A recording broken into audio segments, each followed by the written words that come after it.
So a few years ago, TC, or managing editor, built a gaming desktop, but it's kind of out of date and it's definitely not going to hold up for Battlefield 5. So let's build a new one. You can build a gaming desktop for around $1,000, but I want to go all out, so I spent around $2,000. So what do you need to build a desktop? Well, of course, first you need a table.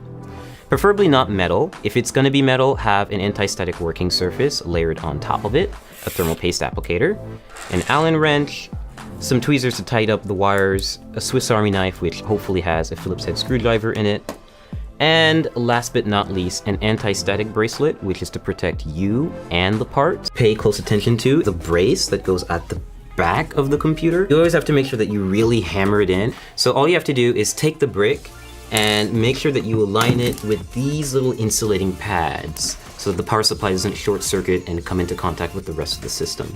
So just take it in, slide it in nice and easy until you have a snug fit, and then shift it to the back and make sure it's right up against the frame.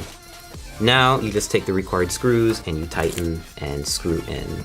We're installing the CPU, the heart of the computer or the brain, depending on how you look at it. So to do this, we're just going to remove the plastic covering that they put on the motherboard. We're just going to take this little plastic part out. We'll just toss that out of here. And now we have an exposed CPU holder, or rather slot, on the motherboard.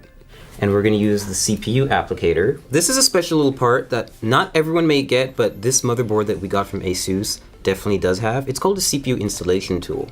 It makes it really useful if you want to install a Core i7 hexa-core CPU. Yeah, we've got one, and it's an 8th generation chip, and it's ready to go, and it supports overclocking. So what having this little installer does for you is it's basically a brace that you can apply right to the CPU and light it up with the triangles that you'll see on the bottom left corners. And this will make it easier for us to apply it to the motherboard and then apply thermal paste and then apply a CPU cooler on top.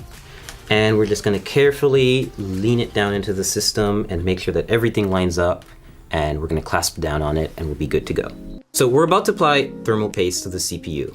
Every CPU cooler actually comes with a bit of thermal paste already neatly applied in a circle around it, but it's usually not enough. It's good, essentially PC building practice to have a little bit extra and layer it on top of the CPU.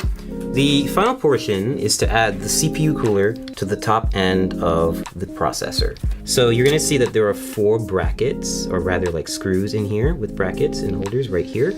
And they're going to keep the cooler raised off the processor, but it's also going to be close enough to actually physically come in contact with it, like basically keep it cool. So right now I'm playing League of Legends. It's one of my favorite games. I'm actually playing against a bot, and I'm distracted, so I'm not actually doing so well. Building a gaming desktop has been a great experience. I'm able to max out a lot of my favorite titles, and I'll be able to play a lot of upcoming titles like Battlefield 5 and Cyberpunk 2077. And of course now we also have a computer to test and benchmark games here at the Verge.